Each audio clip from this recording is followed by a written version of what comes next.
Assalamualaikum warahmatullahi wabarakatuh and a good evening. See you again in this class. So today's topic is about education and social mobility. So in this lecture, we will define what is social class hierarchy, social mobility and its pattern. We also learn factors that influence social mobility. At the same time, we assess patterns of social mobility. Last but not least, we examine social mobility that affects to individual and society. Okay, look at here, which is social class hierarchy. Social class is defined as the status of a person in a society that can be determined by socio-economic status or SES of a person. So when we talk about a social class, normally we will refer to what is the socio-economic status. Again, what is socio-economic status? It can be measured through few items or few elements, which number one is household income of a family, husband and wife, so how much the monthly household income, for example, what kind of occupation or what kind of job they have, what kind level of education, and also social status of someone. So in social class in society normally is divided into 5 level, started from low class level, move on to worker class level, lower middle class, upper middle class, but last not least is high class.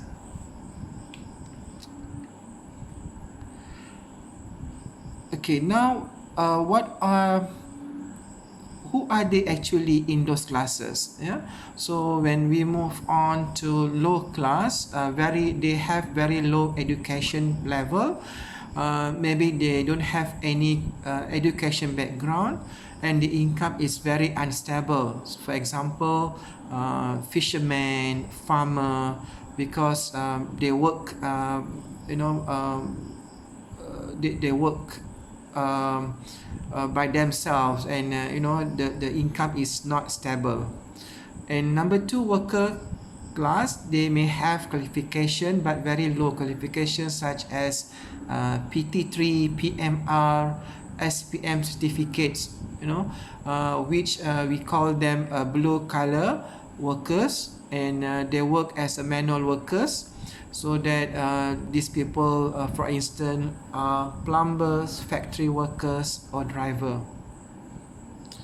As for lower middle class, most of them are graduate from high school.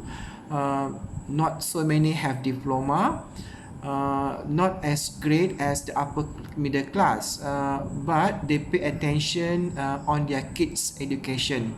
So these people, example, they are teachers, policemen, technician, clerk, postman. So after lower middle class, we have upper middle class, which it consists of people with high education background or level. They may be professional or non-professional or administrator. So they work as judge, engineer, doctor, lawyer, architects. So this we call as upper middle class. Next is high class people, who are actually very rich, but inherit and corporate people become rich through their own effort. Example, they are entrepreneurs, businessmen, aristocrat, meaning that they inherit their wealth, and their money or rewards from their parents and from their generation. So these are actually the 5 types of social class. Okay, social mobility. The word social mobility actually it refers to the movement of a person upwards or downwards. It go up or it go down in the social structure. So based on the five that we have discussed before, so it can be, for example, from lower middle class can go to upper middle class, or it become a worker class. So this depends how social mobility or education will help you or help us to be mobile, move on to the next class. So due to the advancement of a country, the socio-economic status of society keep on changing, because when the a country progresses, of course the socio-economic status as well will change. So therefore, education is very crucial element in social mobility. For instance, lower middle class parent may want to provide a very good education to their children, so that their children will be in higher social class in their future. So the reason of you coming to university or to pursue your tertiary education is actually to have a social mobility in your family. So which with good education, a person can lead a better life. And of course, when you have education, your social class will not be rigid, because you have room to move for a betterment or a better social class level. So if we compare to those who don't have any education background, a person may not be able to move, and that will be very rigid for the person to improvise their life, or to have a chance for a better life. And there is a possibility that his status, social status may decrease, because you are unable to improvise your social status, so without education, so that it will getting worse and worse. Okay, so therefore awareness about the importance of education, that's why you have to think the importance of education, it cannot be denied, and no matter what kind of social status or social class that we have now, education is a must for everyone to access to education. So here we can see patterns of social mobility, which number one is uphold, which is for example, a normal factory worker is promoted to be a supervisor, so that will give the effect that this situation will make the power, status and earning of the worker better. So of course that is also we call it uphold mobility, even though it's not the difference is not so a lot, but at least it can be a betterment for the future of that particular person. So at the same time also we have demote mobility, when for example a master of a school is demoted to be a normal teacher. So when this happens, the power and the status of that particular headmaster will decrease. So you can be uphold, or you can be a demote mobility.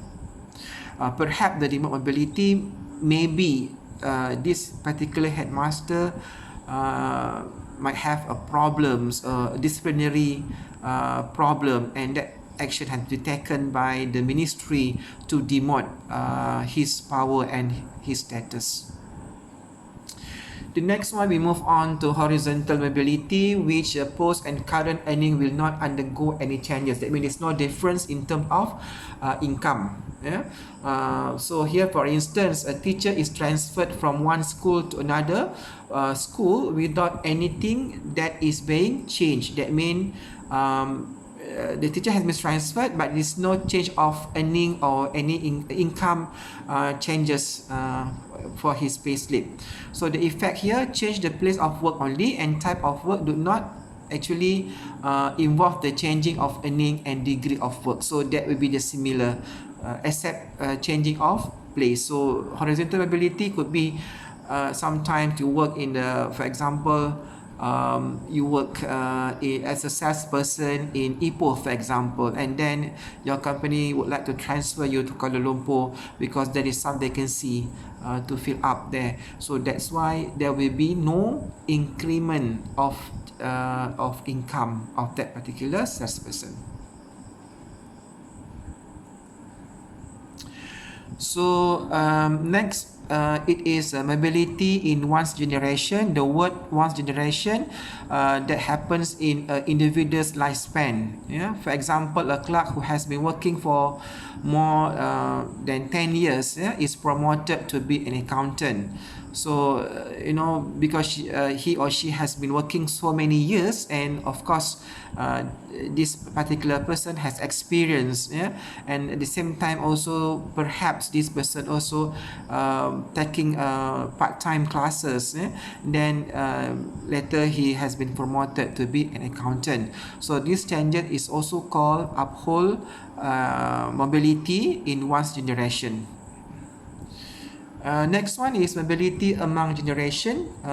This actually involves the changing of standard of living between one generation to another generation. For example, a father who works as a clerk has given his child a good education, until that son really studies at a tertiary education level, and then that child has become a doctor. This is also called as an uphold mobility in one generation, because the father is just a clerk whereby the child is a doctor. At the same time also, there will be a demote mobility where a father is a doctor but a son or a child is a clerk. That also we call demote mobility, even though they are in the same category of mobility among generation. Next, we move on to sponsored mobility, which this happens when there is a certain side of government has sponsored and give a scholarship. So this is based on my experience where I myself received a scholarship to pursue my study in overseas, particularly in Tokyo, Japan. So that during my SPM, when I got a sort of I would say that comfortable results for me to get a scholarship. So it doesn't matter whether that student particularly come from a rich or poor family, because this scholarship will help those students to shape a better community based on the skill that they have. Next one is counter mobility, which this is when someone contests among the students in institution to get the best score. So with their best score, they will get rewarded by certain sites or certain sponsors. Yeah. So for example, if you score more than 3.75, you achieve a first class degree.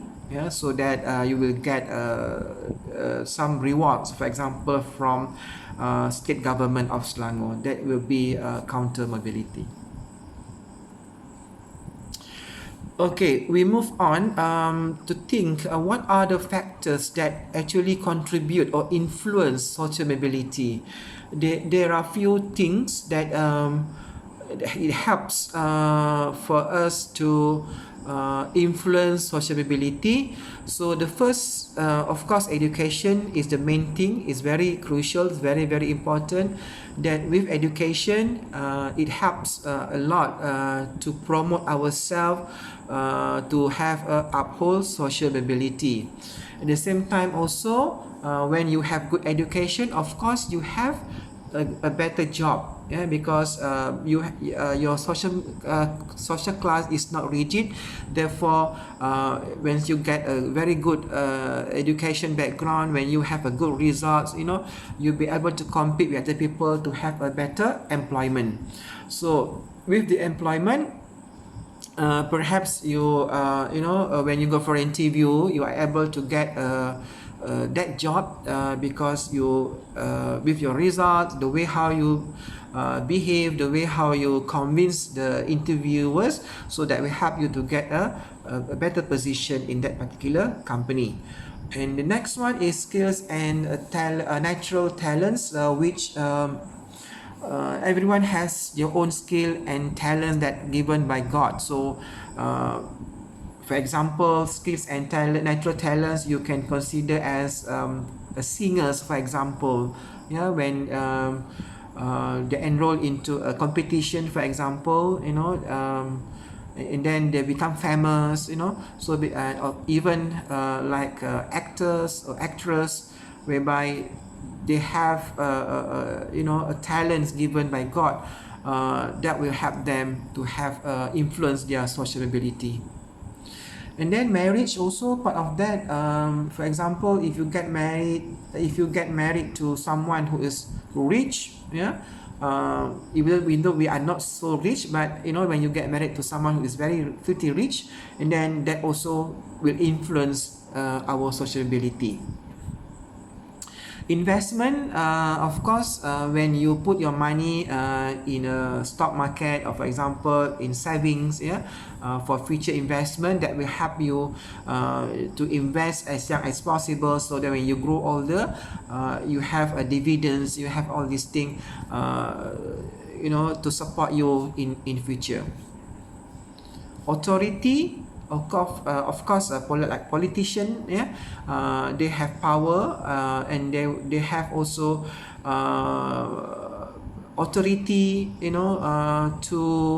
to run, for example, the countries, for example, the government. So these are we call authorities. The policemen, the immigrations, all these are government servants who have the authority that also influence their social mobility. Immigration, here in Malaysia we have people coming from Indonesia, people coming from Bangladesh, Nepal to work in Malaysia. So some of them become maids, some of them become foreign workers who work in factories or even in the farms, so that these people they immigrate from foreign country to Malaysia to upgrade their life in their home country. So they work here, they bring money, and they send back the money to their country. That also influence social mobility.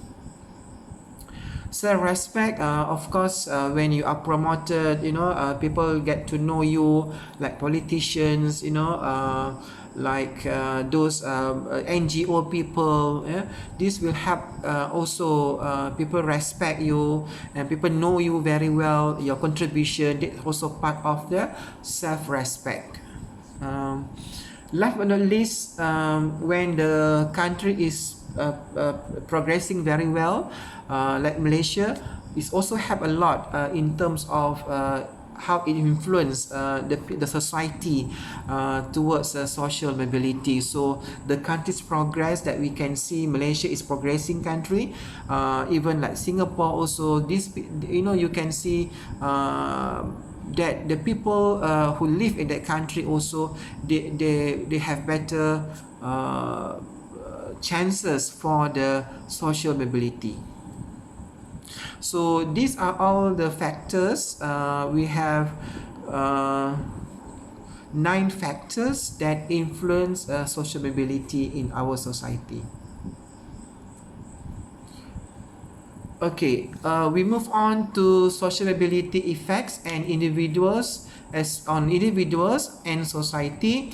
So here, everyone, each and every one of us, regardless our social class status, we will try the best to grab any chance possible. So whatever chance that we have in front of our eyes, we try to grab. So because why? Because we will feel insecure feeling of losing jobs due to capable person to do their best competitiveness. That means we try to do the best. If you become a lecturer, you try to become a best lecturer. You become a teacher, you like to become a best teacher. Why? Because we have an insecure of feeling of losing a job. Because job also is part of influence the elements or factors contribute to social mobility. So here education is really important, which the lower class community can improve their living standards through education. Everyone has to access to education, so because it's very crucial. Next, what we can conclude, what we call it social mobility. First, education is a stepping stone in improving their living standards. Yeah. However, it can be divided into two groups, which is conservative and liberal in terms of education as a stepping stone. So here, the upper class children have better education opportunity because of course the parents have money, so they can access to different kind of education. Yeah? Not only education per se at school, it can be anything. For example, swimming class, for example, piano class, for example, what else? Taekwondo class. All these are the curriculums are not in the school, but also is a part of education, which there are some skills, yeah, which other people may not have opportunity to do so. So the form of employment is influenced by the structure of society, which poor, middle, and rich also. The next one, usually small number of family members and plus parents who hold high position. It is said that the IQ level of children also high, as compared to the numbers of the bigger number of family members and plus the parents who has less background of education. Okay, here is mentioned also that those enter IPTS usually come from a well-earned family. That means they have money because the tuition fee is not that cheap, as compared to IPTS. So poverty is actually cause of being left behind in education. So when we are poor, it also will affect to our education in most cases. So that is what we can conclude as a social mobility. Alright, with this, I thank you for listening to our topic today. Hope to see you again. Assalamualaikum warahmatullahi wabarakatuh, and thank you very much.